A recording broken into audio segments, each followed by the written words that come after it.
Good day students. Today we will discuss about a very important and tricky question of kinematics, that is a straight line motion.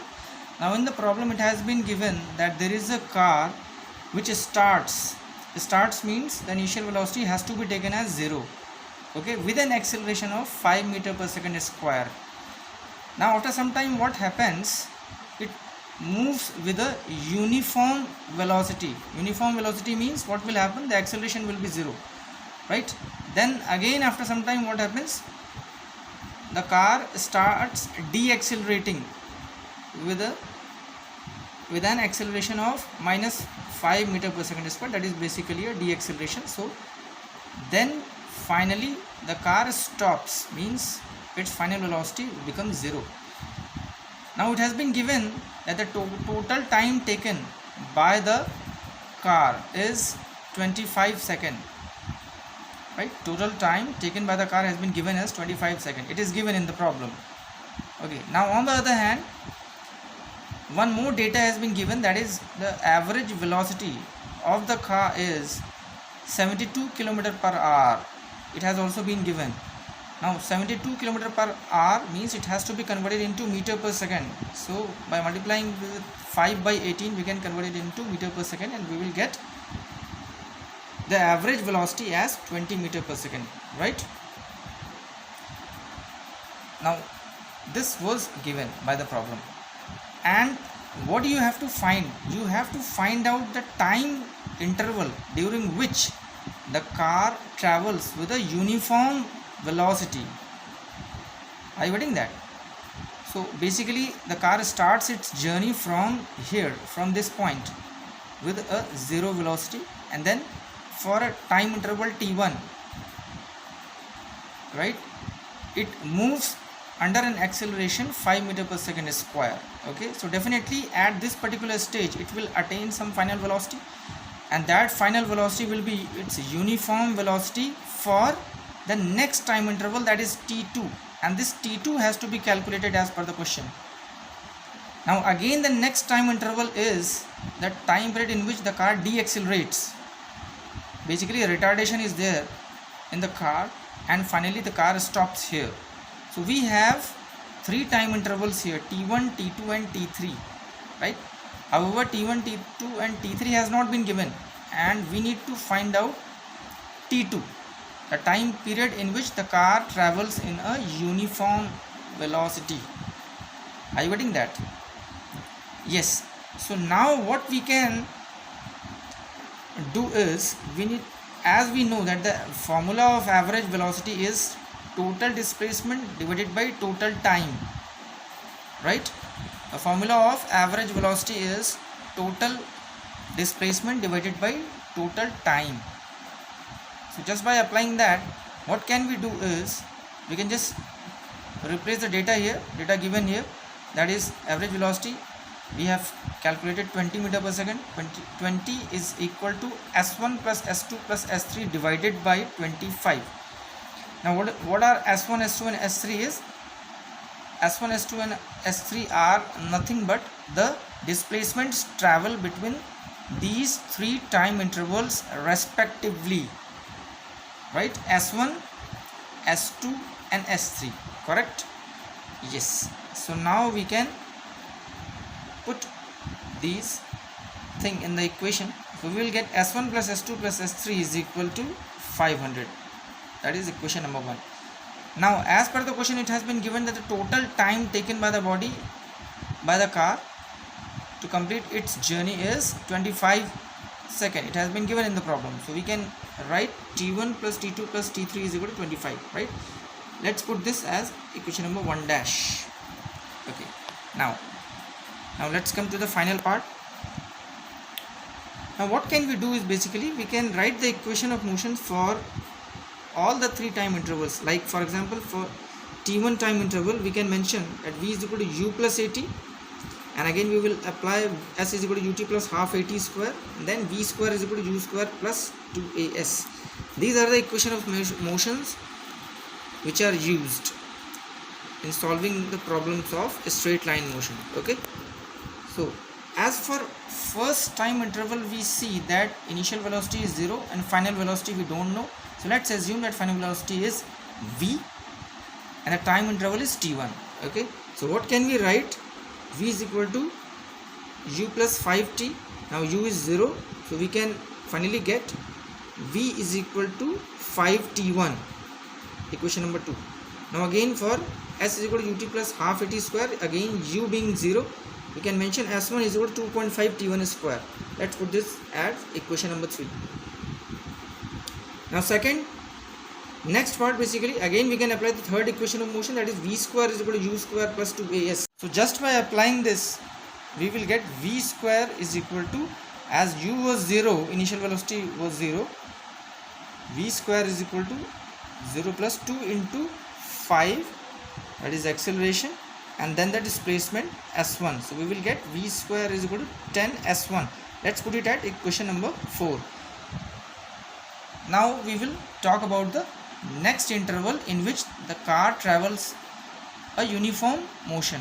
Okay, now again for t2 time interval, for uniform motion we need to apply only this formula, that is displacement is equal to velocity into time. Okay, now what is the displacement? s2, it was assumed by us, s2 into v, as v is the final velocity attained by the car just after the end of t1 time. Okay, so the car will continue moving with the same velocity, right? So we can simply write s2 is equal to v times t2. Let's put it equation number 5. Okay, now let's talk about the third and the final part of this motion, in which the car deaccelerates. It is given in the problem that the car deaccelerates during this time interval and finally comes to a zero velocity.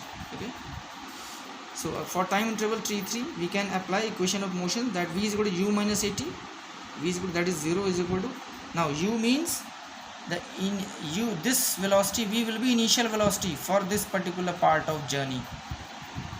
Okay, so now 0 is equal to v minus 5t3, t3 being the time interval or time taken by the body in completing the third part of the motion. Okay, so v is equal to 5t3. Let's put it equation number 6. Now again s is equal to ut plus half at square, and then v square equal to u square minus 2s. We will get 0 is equal to v square minus 2 5 or 10, that is 10 s3. Okay, so we will get as s3 is equal to 2.5 t1 square,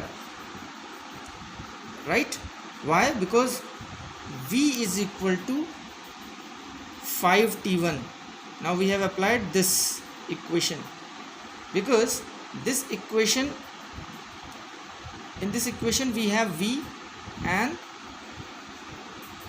s3. Okay, so we need to finally calculate this s3, which will be s3 is equal to 2.5 t1 square. Okay, now we need to apply and utilize all these equations whatever we have found finally. Okay, so let's utilize this equation first, like as the total distance of the journey s1 plus s2 plus s3 is equal to 500, that we have calculated with the help of this formula, average velocity. Okay, now what is s1? s1 is equal to, if you look at here, we have already calculated 2.5 t1 square. So let's put 2.5 t1 square plus s2. s2 is the displacement during this time interval, and that was uniform. So we got s2 is equal to v times t2. So s2 is equal to v times t2. Now what is v? V is already 5 t1. So we can put it here 5 t1 into t2 plus s3. Now what was s3? s3 was calculated by us. We have already calculated s3 is equal to 2.5 t1 square. Let's put it here 2.5 t1 square, which must be equal to 500, right, as per equation number 1. Okay, now look at here, we will get a quadratic equation here, 2.5 plus 2.5 t1 square which will be 5 t1 square plus 5 t2 into t1 is equal to 500. Now after solving this we will get t1 is equal to minus t2 plus minus square root of t2 square plus 400 divided by 2. Now the point is only positive value will be valid. Okay, so we will take the positive value, that will be, now multiply this 2 with t1, you will get 2t1 is equal to minus t2 plus square root of t2 square plus 400. Okay, now the point is from equation 2 and 6. Okay, where is 2? Equation 2 was here, this is 2, and equation 6, where was equation 6? Equation 6, yes, the third part, v is equal to 5 times t3. If you see, this is also v and this is also v, so left hand sides are equal, so right hand side must be equal. So by this we can find that t1 is equal to t3, means the body or the car will take the same time in traveling this much of this displacement and this much of displacement. Okay, now as the total time of the journey was given as 25, equation number 1 dash, t1 plus t2 plus t3 is equal to 25. Now we can replace this value here as t1 and t3. t1 means this part of journey, t1 and t3, they are same, it means 2t1 plus t2 must be equal to 25. Now here we got 2t1 plus t2 is equal to 25. You look at here also we got 2t1 plus t2 is equal to square root of t2 square plus 400. So 2t1 plus t2 is equal to 25 and 2t1 plus t2 is equal to square root of t2 square plus 400. So t2 square plus 400 can be equal to the square of 25. So finally we will get t2 is equal to 15 seconds. Now this was something which was supposed to be calculated by us, t2, this time interval during which the car travels in a uniform motion. This was required. I hope you must have understood. Now if you have not understood, you can write a comment and you can get your queries resolved. Thanks a lot.